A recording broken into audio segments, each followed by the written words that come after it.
Hi, my name is Christine Lee and I'm a 10th grader at Sage Hill School right now.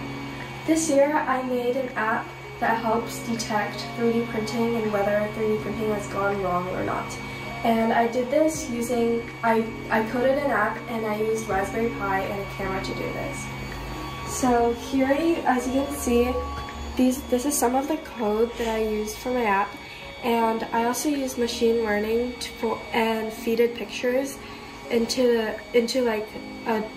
data, and that's how the camera is working right now. And through inputting data through a database, as you can see right now that the camera is taking pictures and the database is currently saving them.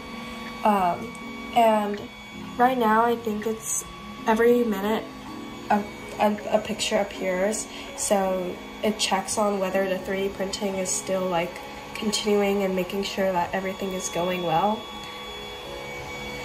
So here, as you can see, right now the 3D printer is printing something, and the camera here, is just tracking it, and so every minute the camera will take a picture, and the user can see it on this app, and if something has gone wrong, then the user will know and attend to the 3D printer immediately. So yeah, that's about my project. Thank you.